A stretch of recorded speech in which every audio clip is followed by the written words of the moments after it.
experience. Whatever personal obstacles you face, you must start getting to know that side of your personality that knows no obstacles, that recognizes no defeats. Cultivate a friendship with the other you, so no matter what you're doing, you are allied with someone who shares your goals. All the philosophy and advice about persuading others will be much more useful to you if you practice it yourself. This is the end of the editor's comment. Sidney Porter discovered the genius that slept within his brain only after he had met with great misfortune. He was found guilty of embezzlement and confined to a prison cell in Columbus, Ohio. And it was there that he became acquainted with his other self. He began to write short stories. Then, while locked in his cell, he began to sell those stories to magazines under the pen name O. Henry. Through the use of his imagination, he discovered himself to be a great author instead of a miserable criminal and outcast. By the time he was released from prison, O. Henry was the most popular short story writer in the country. Editor's comments.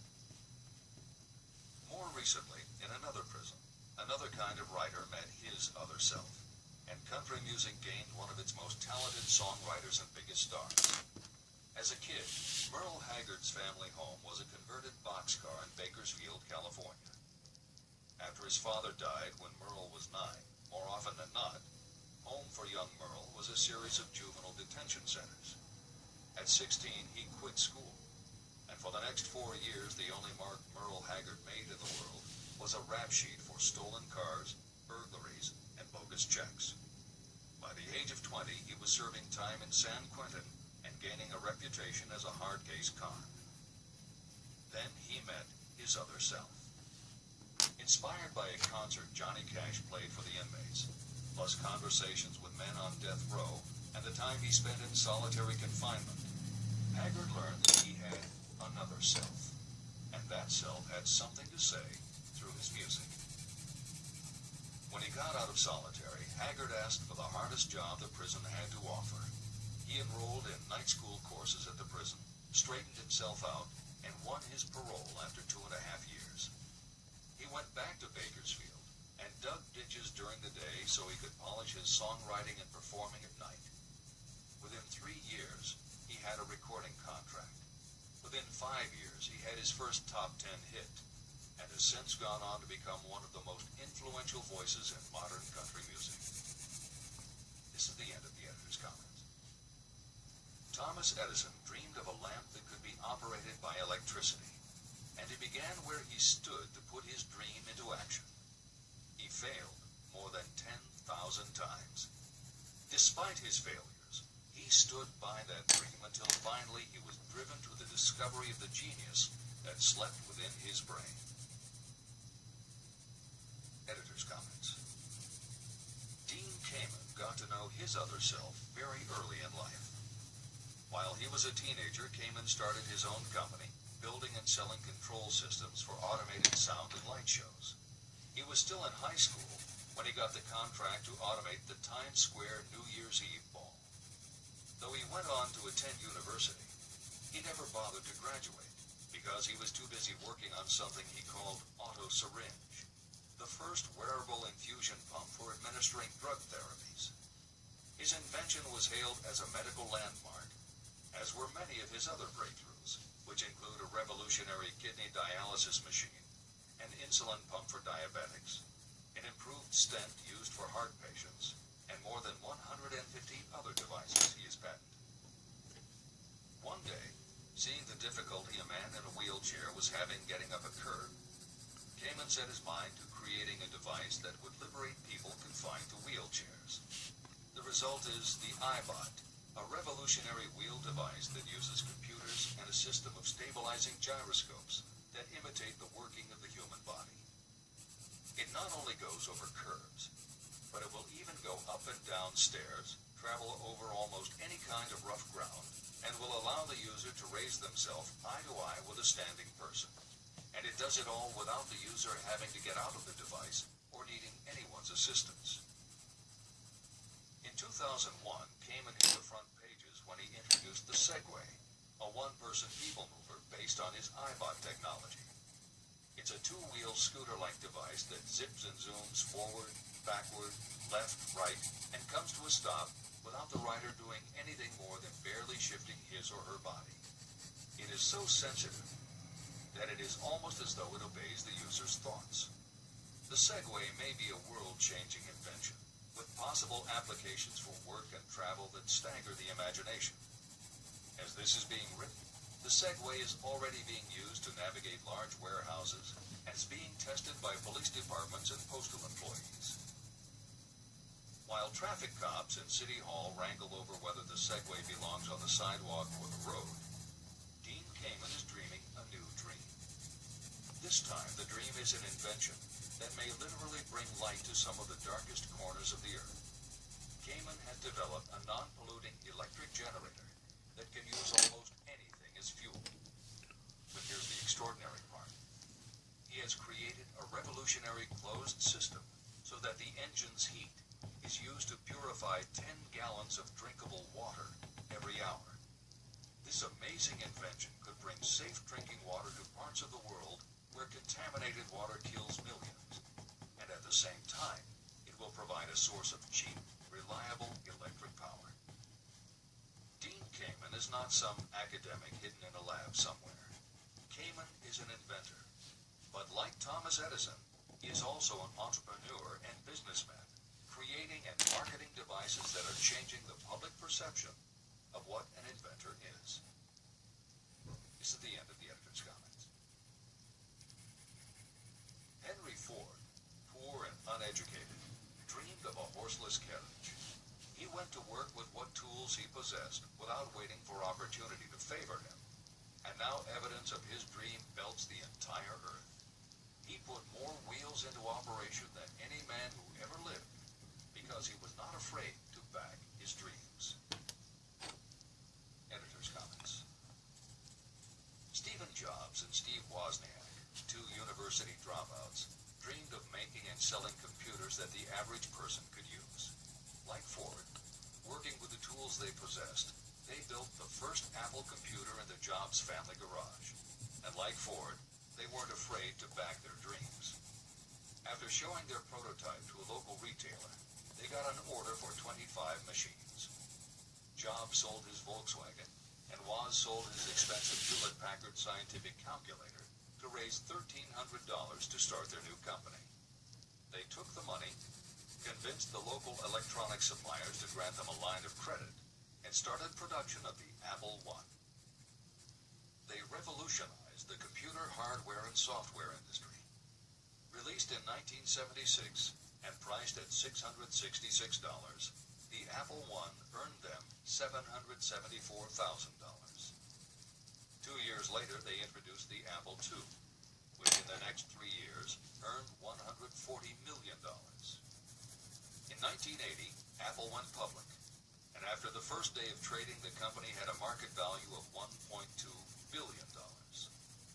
Wozniak left the company in 1981, but Jobs pushed through the development of the Macintosh in 1984. In 1985, Jobs left too. But in 1998, he came back to Apple to revitalize the floundering company with the creation of the iMac computers, the animation company Pixar, the iPod, and iTunes. In presenting stories of contemporary successes, the editors have followed Hill's style of using real people to illustrate the principles of success. But Napoleon Hill was granted a rare privilege. Unlike anyone, before or after, he had the opportunity to personally meet the most powerful and successful people and learn firsthand the dreams that inspired them, the obstacles that confronted them, and how they found the courage within themselves to overcome their failures. Hill met many of the inventors and the empire builders who laid the foundations of 20th century American industry while they were still news, not history. Then, for more than 25 years, he studied the habits and learned the secrets of the next generations who built on the foundations, forged new industries, devised new systems, and dreamed new dreams. It was only because Hill was given such unprecedented access over such a long period that he was able to compare, contrast, analyze, and then formulate a philosophy of achievement based on the real stories of real people who had used these techniques to create their success. Think and Grow Rich revolutionized self-help writing, and to this day is the standard against which all motivational literature is measured. Its success also helped create the market for the thousands of business biographies that tell in detail how the dreams were born, plans were made, frustrations were faced, and triumphs achieved in every sector of modern business. And because this wealth of information is now available with little more than the click of a mouse, you can read, hear, or watch today's greatest entrepreneurs and most successful CEOs confirming in their own words the basic truth behind every one of the principles Napoleon Hill explains in this book. The products or services they sell may be different, but the story of their success is the same. Dreams, followed by failures, followed by lessons learned, then success. For every Henry Ford, Thomas Edison, or O. Henry that Napoleon Hill cites to make a point, today there is a Steve Jobs, Dean Kamen, or Merle Haggard, proving that Hill's points are still valid. This is the end of the editor's comments. There is a difference between wishing for a thing and being ready to receive it. No one is ready for a thing until they believe they can acquire it. The state of mind must be belief, not mere hope or wish. Open-mindedness is essential for belief. Closed minds do not inspire faith, courage, and belief. Remember, no more effort is required to aim high in life, to demand abundance and prosperity, than is required to accept misery and poverty. A great poet has correctly stated this universal truth through these lines. I bargained with life for a penny, and life would pay no more. However, I begged at evening when I counted my scanty store. For life is a just employer. He gives you what you ask. But once you have set the wages, why, you must bear the task. I worked for a menial's hire, only to learn dismayed that any wage I had asked of life, life would have willingly paid. Desire outwits Mother Nature. As a fitting climax to this chapter, I wish to introduce one of the most unusual persons I have ever known. I first saw him a few minutes after he was born. He came into the world without any physical sign of ears. When pressed for an opinion, the doctor concluded that the child might be deaf and mute for life. I challenged that doctor's opinion. I had the right to do so. I was the child's father. I, too, reached a decision. But I expressed my opinion silently, in the secrecy of my own heart. In my own mind, I knew that my son would hear and speak. How? I was sure there must be a way, and I knew I would find it. I thought of the words of the immortal Emerson. The whole course of things goes to teach us faith. We need only obey. There is guidance for each of us, and by lowly listening, we shall hear the right word. The right word? Desire. More than anything else, I desired that my son should not be deaf and unable to speak. From that desire, I never receded, not for a second. What could I do about it? Somehow, I would find a way to transplant into that child's mind my own burning desire for ways and means of conveying sound to his brain without the aid of ears. As soon as the child was old enough to cooperate, I would fill his mind so completely with a burning desire to hear that nature would, by methods of her own, translate it into physical reality.